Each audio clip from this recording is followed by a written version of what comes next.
Hello दोस्तों, हिंदी की बिंदी channel में आप सबका स्वागत है। तो दोस्तों, आज के इस वीडियो में आप सभी के लिए तत्सम और तद्भव इसका ट्रिक मैं आप सभी के लिए लेकर आई हूं। तो बीपीएससी टीआरई 3 के लिए आप सभी के लिए ये जो व्याकरण वाला पोर्शन होता है, सामान्य हिंदी का जो प्रश्न होता है, वो आप सभी को कहीं ना कहीं प्रॉब्लम क्रिएट कर रहा है, प्रॉब्लम में डाल रहा है। तो यहाँ पर हम व्याकरण के ही टॉपिक्स जो है वो कवर कर रहे हैं। तो यहाँ पर आज हम तत्सम और तद्भव के बारे में जानेंगे, उनके ट्रिक्स को समझेंगे। ठीक है, तो यहाँ पे अब बात करें कि तत्सम क्या होता है। तो देखिए, ये मेरे नोट्स हैं, इसलिए कॉपी में आपको ऐसी ही हैंडराइटिंग दिख रही है। वो भी मैंने जल्दी जल्दी ही बनाया था जब, तो काफी पुराना है ये। तो देखिए, तत्सम क्या होती है? संस्कृत भाषा के जो शब्द हिंदी में वैसे ही आ गए, यानी हमने उसमें कोई चेंजेस नहीं किए, कोई परिवर्तन नहीं हुए, डायरेक्ट जो है संस्कृत से उठा लिए गए, उन शब्दों को हम तत्सम शब्द कहते हैं। वहीं पे अगर बात करें कि तद्भव शब्द क्या होते हैं, तो तद्भव यानी कि हमने उसको बदल दिया। तो संस्कृत के जो शब्द थे उसमें हमने परिवर्तन करके हिंदी में जो शब्द आए, देखिए तत्सम में एज इट इज उठा लिया गया, जो जैसा था वैसे ही उठा लिया गया। लेकिन तद्भव में क्या है, उसका परिवर्तित रूप हमारे सामने आया, तो वो होता है तद्भव, बदला हुआ रूप। ठीक है, अब इसको पहचानना कैसे है कि कौन सा शब्द तत्सम है, कौन सा शब्द तद्भव है। देखिए, आपको डायरेक्ट जो है प्रश्न दे दिया जाता है और आपसे पूछते हैं कि इसका तत्सम बताना है या फिर इसका तद्भव क्या है। ठीक है, तो चलिए यहाँ पे देख सकते हैं कि देखिए पहला जो ट्रिक है वो यहाँ पे देख सकते हैं, जिस शब्द में भी श्र, श और ये वाला श, ये तीनों श जिसके पास भी दिखे वहां क्या हो जाएगा, हमारा तत्सम हो जाएगा। यहां मैं इसको जूम कर देती हूँ थोड़ा, तो देखिए, तो जिस शब्द में भी आपको श्र, श और ये वाला श, षटकोण वाला, ये तीनों श जिस शब्द के भी बीच में आए, जैसे कि श्रावण लिखा हुआ है, श्र आ गया, कृषक ये वाला श हो गया, श्यामल ये वाला श हो गया। तो जहां पे भी ये तीनों श आते हैं वहां पे क्या होता है, हमारा तत्सम शब्द होता है। और वहीं पे जहां ये वाला स शब्द के बीच में होगा वहां पे क्या हो जाएगा, तद्भव शब्द हो जाएगा। जैसे कि श्रावण था, यहाँ पे क्या हो गया, सावन हो गया, कृषक किसान हो गया, श्यामल सांवला हो गया। तो यहाँ पे क्या हो गया, इसका तद्भव रूप में जिस शब्द में भी आपको स दिखेगा वो हो गया हमारा तद्भव, और जिस शब्द में भी श वाला श या फिर ये वाला श होगा वहां पे हो जाएगा तत्सम। ठीक है, पहला तरीका ये हो गया। ठीक है, श पहचानने का। दूसरी चीज क्या है उसमें, वो है अक्षर। तो जिस शब्द में भी आपको अक्षर दिखे, अक्षर आ जाएगा किसी भी चीज में, पक्षी हो गया तो क्या आ गया, ये अक्षर आ गया ना, तो वो क्या हो गया, हमारा तत्सम हो गया। अक्षर, इक्षु, पक्ष, क्षेत्र, क्या आ रहा है, अक्षर आ रहा है ना, तो वहां पे क्या होगा, हमारा ये सारे शब्द जो हो जाएंगे वो हो जाएंगे तत्सम। ठीक है, वहीं पे अगर शब्द के बीच में आपको ख, इसी का तद्भव रूप जैसे हो गया हम कह सकते हैं, तो ये हो जाएगा ख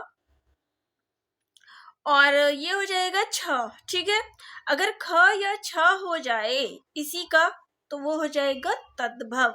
जैसे कि अक्षर हिंदी में तत्सम में क्या हो गया, अक्षर, और तद्भव रूप इसका क्या हो गया, अक्षर, छ प्रयुक्त हो गया अक्षर की जगह। इक्षु, इसका क्या हो गया, इसका देखिए इख, ख आ गया, पक्ष तत्सम में, और हिंदी में क्या हो गया, पख, सॉरी तद्भव में। क्षेत्र, क्षेत्र था, क्या हो गया इसका, खेत। तो ये जो है इस प्रकार से परिवर्तित करेंगे, या फिर ध्यान रखिएगा जिस शब्द में भी अक्षर आए वो हमारा हो गया तत्सम, और जिस शब्द में भी ख या छ आ जाए वहां हो जाएगा तद्भव रूप। ठीक है, ये चीज हो गई। फिर बात कर लेते हैं व और ब की। जिस शब्द में भी व आता है वो शब्द हमारा हो जाता है तत्सम। जैसे हो गया वन, तत्सम, वधु, वानर, व आ रहा है तो क्या हो गया हमारा ये तत्सम। वहीं पे देखिए वन का क्या हो गया तद्भव, वन, वधु, बहु, वानर, बंदर, तो व का क्या बन गया, यहाँ पे बा बन गया। ठीक है, नेक्स्ट आ जाते हैं, तो देखिए री, री का क्या हो जाता है, कहीं पे आपने देखा होगा ये नीचे लग जाता है री, या फिर कहीं पे ऐसे साइड में ये वाला री हो जाता है, या कहीं पे ये ऐसे र प्रयुक्त होता है। तो ये सब हमारे क्या हो जाएंगे, इस या फिर ये वाला जो ये री होता है ना, ऐसे री बोलते हैं, ये शब्द होता है तो वो हो जाता है हमारा तत्सम शब्द। जैसे कि नृत्य, नृत्य क्या हो गया? तत्सम रूप हो गया। प्रस्तर, प्र नीचे प्रयुक्त हो गया तो क्या हो गया? तत्सम। आम्र नीचे प्रयुक्त हो रहा है तो आ गया ये हो गया तत्सम। वहीं पे इसका शब्द देखिए नृत्य, तो यहाँ पे क्या हो जाएगा? नाच। प्रस्तर, पत्थर। आम्र, आम। तो इसका तद्भव जो है इस प्रकार से बदल जाएगा। तो यहाँ पे आपको इसका तत्सम जो है, देखिए इसका तो अलग वैसे ही है, आपको ये रूल जो है वो याद रखना है कि कहीं पे भी अगर ऐसे आता है तो वो हो जाएगा तत्सम। ठीक है। नेक्स्ट जो आ जाते हैं वो होता है, जैसे कोई शब्द ध्यान में, जहां पर भी ये चांद बिंदु दिखता है वो हमारा तद्भव। इतनी देर हमने तत्सम रूप पढ़ा, तत्सम के ट्रिक्स देखे। अब इसका देखिए तद्भव का रूप। जिस शब्द में भी आपको चांद बिंदु दिख जाए, चांद दिख जाए, वहां पे क्या हो जाएगा? ये तद्भव हो जाएगा। ठीक है। जैसे गोधुम, गोधुम का तद्भव क्या हो जाएगा? गेहूं, चांद आ रहा है। ग्राम, गांव। उष्ट्र, ऊंट। चंद्र, चांद। तो ये सारे क्या हो गए? इसके तद्भव रूप हो गए। तो यहाँ पे ध्यान रखिएगा, जहां पर भी शब्द में चांद आएगा वो तत्सम रूप, तद्भव रूप हो जाएगा। ठीक है। तो ये सारे जो थे वो ट्रिक्स थे। अब देखिए दोबारा से देख लेते हैं एक बार। जिस शब्द में भी श्र, स और ये श आता है वहां पे हो गया हमारा तत्सम। ये वाला स हो गया तद्भव। अक्ष आ जाए तत्सम। ख और छ आ जाए तद्भव। फिर व हो जाए और व का क्या हो जाएगा? यहाँ पे ब हो जाएगा। ठीक है। फिर इसके बाद यहाँ पे सिर्फ ये जो चौथा रूल है यहाँ पे वो हमारा तत्सम का रूल है। तो यहाँ देख सकते हैं। इसके बाद फिर री का जो सूत्र होता है वो यही होता है कि री यानी कि इसके नीचे र लगा हो या फिर ऐसे र हो या फिर ये वाला र हो। तो ये नेक्स्ट हो गया। और इसके बाद जो है ये आपका तत्सम का रूल हो गया। इसके बाद आपको तद्भव का रूल ध्यान में रखना है कि जिसमें भी चांद आए वहां पे क्या होगा? तद्भव रूप होगा। तो ये चीजें थी मुख्य जो आपको ध्यान में रखनी है।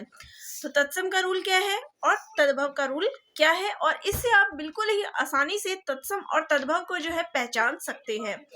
तो आशा करती हूँ कि आज के वीडियो में आप सभी को तत्सम और तद्भव का जो रूल है या कह सकते हैं कि ट्रिक है वो आपको समझ में आ गई होगी कि किस तरीके से आप तत्सम और तद्भव को आसानी से पहचान सकते हैं। तो यहाँ पर हमारा जो टॉपिक है वर्णमाला का कंप्लीट हुआ है। इससे पिछले वीडियो में मैंने आप सभी को समास का भी वीडियो बताया था, उसकी भी ट्रिक्स बताई थी। तो इस वीडियो के लिंक में मैं समास का जो ट्रिक है वो भी आप सभी को दे दूंगी। और इसके बाद नेक्स्ट जो हमारा रहेगा कि जल्दी से जल्दी सारे व्याकरण के टॉपिक्स खत्म कर लें और इसके बाद हम टेस्ट सीरीज जो है इसकी शुरू करेंगे ताकि आपकी ज्यादा से ज्यादा प्रैक्टिस इसकी हो सके और कंप्लीट आपका टॉपिक हो सके। तो वीडियो अगर अच्छी लगी है तो चैनल को लाइक, शेयर और सब्सक्राइब भी कर देना और इसी प्रकार से चैनल से जुड़िएगा। आपकी कोई डाउट्स हो तो वह भी कमेंट बॉक्स में कमेंट करिएगा। धन्यवाद।